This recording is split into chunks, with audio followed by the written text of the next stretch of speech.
Prof, thank you so much for joining us once again.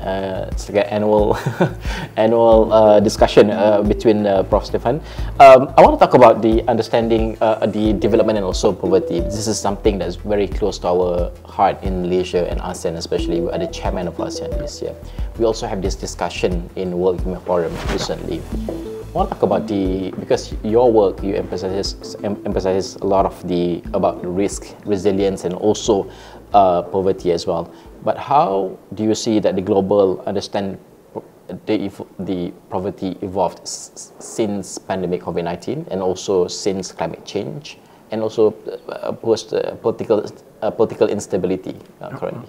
So looking back a couple of decades, 3 decades or so, of course, we had an enormous improvement in the well-being and the welfare of the poorest groups in the world. You know, the World Bank would estimate that roughly from about 2 billion people living in extreme poverty, we went down to around 700 or 800 million people in the world. So this is since 1990. So this is massive progress. COVID, of course, stopped this progress, and we know this very well. And in all countries, we know that people prove to be very vulnerable to these kind of shocks, and indeed, poverty numbers shot up. But the good news is, globally, we're more or less back on the trajectory where we were by 2019. So actually, even though probably global poverty may well have increased in the extreme forms by about 100 million, 150 million, again, the progress, not least in Asia, has been actually quite positive. However, it illustrates very well of how precarious still these living conditions are. So if people talk about the extreme poverty, we talk about the most extreme thing. It's basically people who have purchasing power of about $2.15 in New York. Now, if you've ever been to New York or the US, you can't buy very much with $2.15. It would translate in Malaysia maybe in $1.50. You can't live on very much with $1.50. And so it's people below even that. So a lot of the population, not least in Asia and in the ASEAN, has, you know, we have seen this progress over the last 3-4 decades, that they've moved above that line, but it's still a very precarious set of living conditions. And indeed, this is why, you know, growth and development need to kind of continuously try to absorb a lot of these people, creating jobs and fulfilling the aspirations also of these poorer populations. So when we then look at climate change, it's again one of these big potential shocks that it could have. You know, we see it already locally in particular settings where these extreme events happen. It's a bit like what COVID did at a global scale, locally, that a lot of people will be very precarious, pushed in, and again it will take them several years to come back into their position. I don't think we should look at it as if suddenly the whole world impoverishes further at the same time. But what climate change does is make extreme events maybe not more regular, but definitely more intense. And so the kind of shocks that people have to experience will be really severe, and pushing people that may have improved their living conditions a bit suddenly back into much more vulnerable and poor positions. You mentioned about the $2.15 per day metrics, but do you believe that that is still relevant, given that, you know, poverty is a thing that's it is basically a multi-dimensional? And then do you think that we should adopt more comprehensive multi-dimensional approach and metrics and so? So there's a few things to be said about it. You know, we use this metric largely because if we go back to 1990, a huge amount of people were below that line. So it's relevant in your society. That has a good way of categorizing the most extreme forms of poverty. But of course, well-being is more than just about having $1.50 to consume. And so this is where you're right in saying, you know, that these poverty lines, as we use them within our societies, have to reflect social realities. Yes. In fact, most countries should have their own poverty line that is relevant for their society. Of course, you can't put a poverty line where, say, 95% of the population doesn't achieve it, because then it is meaningless again. It is, you know, think of the poverty line as a construct that tries to focus on a group of people that is very much marginalized. Should it be multidimensional? Of course, our lives are multidimensional. You know, we have all kinds of aspirations and not just having enough food.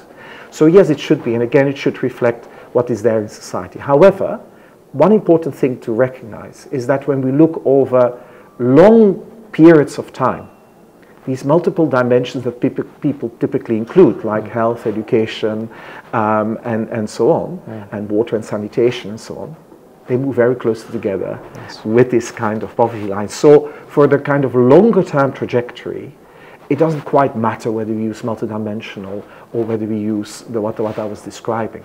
The more important thing is that you draw a line somewhere that people in a society feel this will define someone who's deprived. And is this multiple or single dimensional? I don't matter that much. It's part of what society values, and then that needs to be reflected by that benchmark.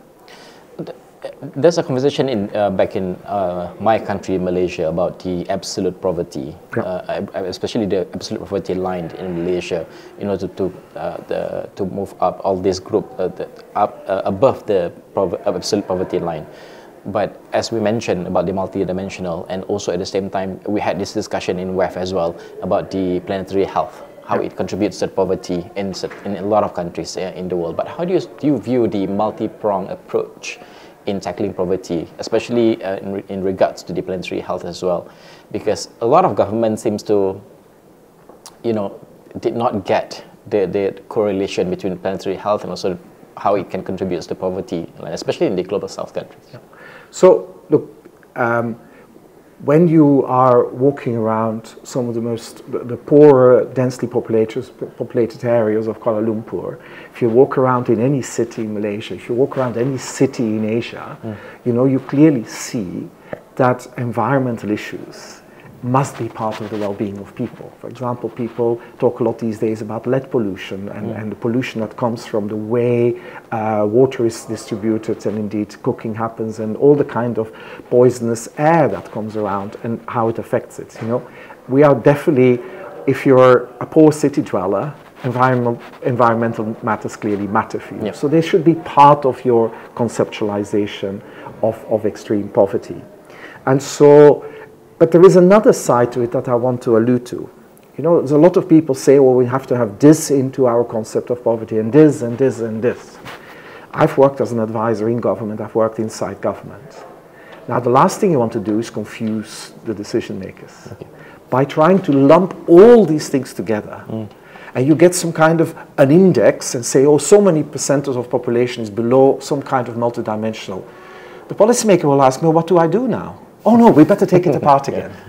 And so don't underestimate the ability of a policymaker, of a decision maker, to actually separate, say, air pollution issues from material living standards issues, from food quality issues, and so on. Because that's how you do policy. You improve these things. So let's not make this debate something that in the end may give us a philosophically better concept, but practically quite a useless one for policy. So I'm a pragmatist in these things.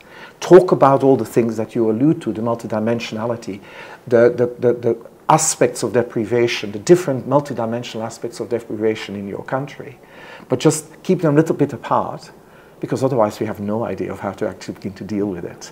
And just thinking the concept needs to be all together, it will probably confuse more than actually help. But yes, all these dimensions will matter, and the big problem for a policymaker will be the people who are affected, say, by intensive air pollution will, for example, be urban Malaysians.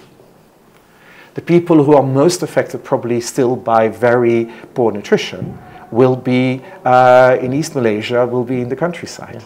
So the policymaker needs to make these trade-offs. Again, lumping it all together doesn't help anyone. Let's make sure we work on the food security of poor populations in one part of the country, in the countryside, work on the air pollution, and basically focus on those things that matter most for the most deprived people in the country in the different parts. But choices will need to be made, and let's not confuse.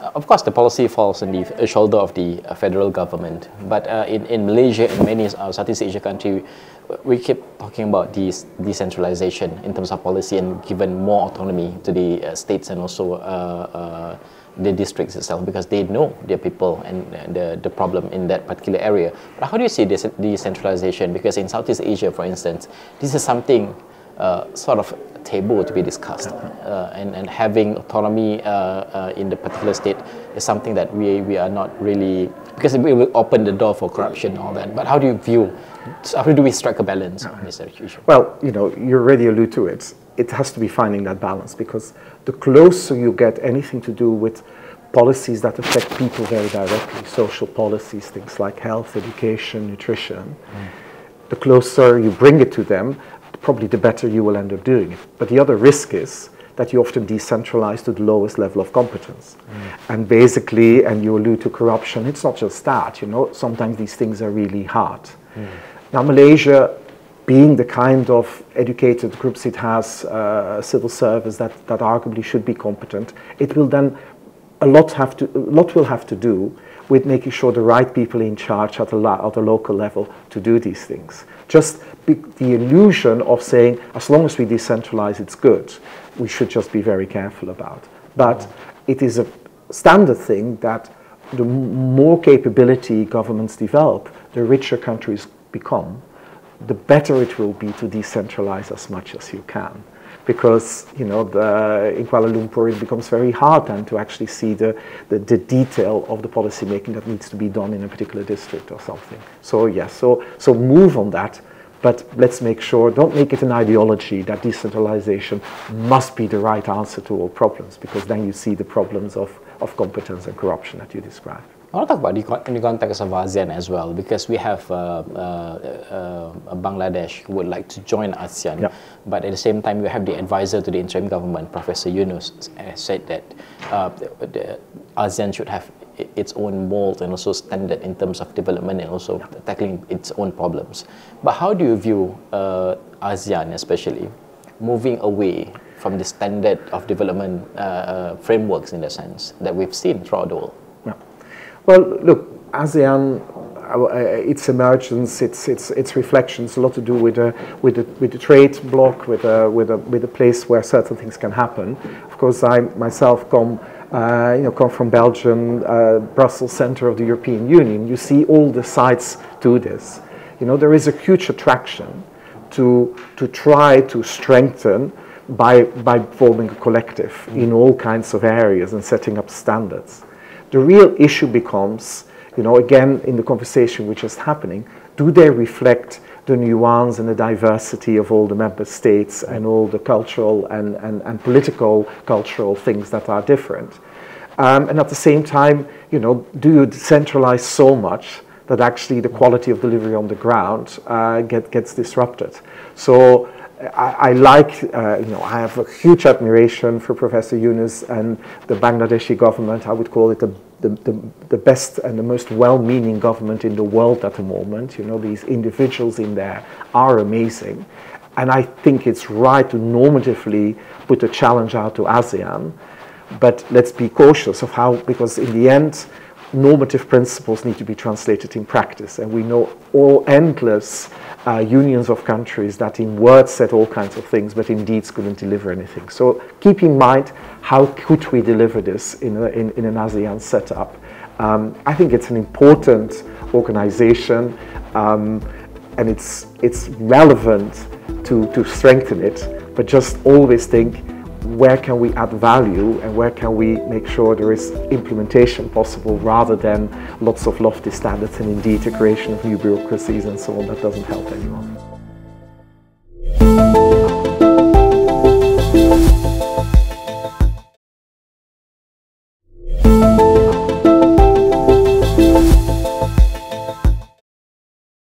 Based on your observation, do we get it right in terms of the practicality of and execution of all the policies in ASEAN especially? Well, look, I'm not an expert on the detail. I just do remember that when I was working in the UK government, they were dying to become members. And, you know, if it is a club they were dying to be members of, you know, this kind of an interesting thing. It became one of our main foreign policy objective of the foreign secretary at the time I was working with, to actually become a member. So you must be doing something right, and you must be seen as either already or definitely potentially an important bloc that brings some balance in the kind of geopolitics, the geopolitical complexity of Asia as it is developing now. So I think it is a very valuable institution and it has its place. And, you know, just look at all the Western countries that would like to have a good link with it. Yeah. You must be doing something right. Right. As you know, that Malaysia is the trading nation, so we're quite open and we try to strike a balance between all countries. However, right now we've seen a lot of protectionism in many countries of the world, especially after Trump became the 47th U.S. president, and we've seen few things being announced by him. But how do you see that all the efforts put in place being hindered by the protectionism, the characteristics that we have around the world? Yeah. So, look, we'll have to see how it all pans out. You know, every day there is a new development in the story around tariffs and so on, and how they're going to be used. So you know, in 2 weeks it may look very different. So, but a few things you have to keep in mind.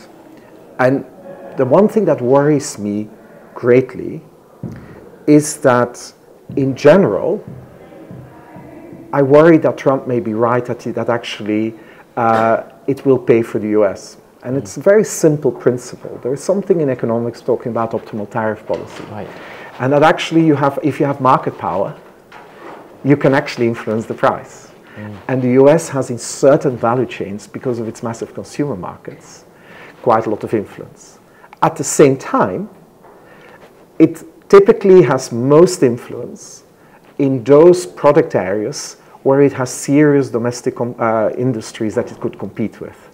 So this is where Canada should be more scared of it all than probably the ASEAN countries, because the industrial structures in Asia are very much complementary to what the US is producing itself. The basic consumer goods stills and so on. And in that sense, it's not for nothing that in the early days, Canada was threatened by 25% and China by 10%, because the technical people in the Trump administration will recognize that tariffs may be less effective relative to Asian countries. Right. And so in that sense, I think, as seen from Asia, you know, it's going to be rocky and it's going to be, you know, a stormy environment for a while. But there is potential. There are things that can be done. There are, and there are still opportunities to be taken. China in itself may be a little bit more complicated, but most of the other Asian countries can also take advantage of the decoupling. So actually, all these things may well be a massive opportunity for Asian countries and members of ASEAN, of many of the members. It will depend a bit on country by country, how they play the game relative to China versus the US. But many of them, and dare I say including Malaysia, are quite good at playing that game, that political game. And they will have to. But if they maneuver well, then actually the consequences may be a bit less than maybe sometimes people fear. I think for Europe and for Canada, it's probably far worse. That's where we have the same industrial structures than the US has. Therefore, tariffs going up will give a boost to their domestic industries in a way that we will not get in the same way for Asian economies. Again, I want to quote Prof. Yunus, because he mentioned that the concentration of wealth is very important. And then at the same time, he gives an example of how we should have a bank that started off not just based on wealth and the certain part of the population, but also a bank that started off with the poverty community, for instance. But how practical it is to be implemented in terms of the ideas at current global state? And are you referring to like the ideas of Professor Yunus and so on? Yes. Well, you know, while Professor Yunus is a great man and his ideas were very influential, the way they started out initially with microcredit by targeting the poorest people, most of the research evidence tells us that it actually doesn't work that well. His ideas were especially right for people that were not the very poorest, but a little bit above, small enterprises, some other things and so on, because you know, the bankability of the poorest is really tricky. You know, we were referring earlier to their deep vulnerability, to their deep things. So a small thing that would happen is really, really difficult for very poor people to deal with. These days, we say for the very poorest, we're probably talking much more about things like social protection, cash transfers as the right way of buffering and helping them up in the world. But otherwise, a little bit higher up, banks that actually really target better, some of these micro enterprises, some of these informal sector enterprises and so on, We have good examples in the world that actually built on Professor Yunus's ideas that actually can make it, indeed can actually make it a marketable opportunity, you know, that can be also profit making and so on. So these things are there, but always you have to remember, and that's a great lesson from Bangladesh we have to understand. Yeah. The return to all these intensive microcredit type of operations was also largely possible because the economy as a whole was growing. So it becomes a real bank that allowed very poor people to be included in the growth of the country. It's not in itself a solution for those countries, including in Asia, that are still quite stagnant. Because if the growth is not there, then actually these microcredit operations probably are not going to have these big returns. But the return will be especially high if, as a way of including poorer groups of the population, smaller enterprise and so on, into the growth overall. So yes, in that sense, it's a very powerful tool and more could be done. But there's a lot of it there, so there's a lot to be learned from. We should never be naive about it, and always be careful that we look at how effective they are. But there is a scope for progress there. He also mentioned about how technology basically changed the youth in Bangladesh, but and then it should be studied by the countries around the world. It's not just about the youth understand what's happening in the world and also their particular countries, but how do we solve problems? Now we talk about AI. In Working Forum, they talk about AGI, artificial general intelligence, that will happen in the future. But how do you see the AI and the technological advancement, which is advanced so fast that we cannot catch up sometimes? Can help reduce the time frame in solving poverty issue, for instance. But how do you see this thing? Well, there's one thing about AI, of course, and you know we start using it now all the time, is that it still does it all on the data that already exists. You know, it's not inventing new data. It's not an independent, but it processes it very effectively and does it all very, very well. So you know, as seen from poverty, it becomes a very fast learning tool from good experiences from other things. So it allows a much faster feedback mechanism to do the right things. That's the first thing. You know.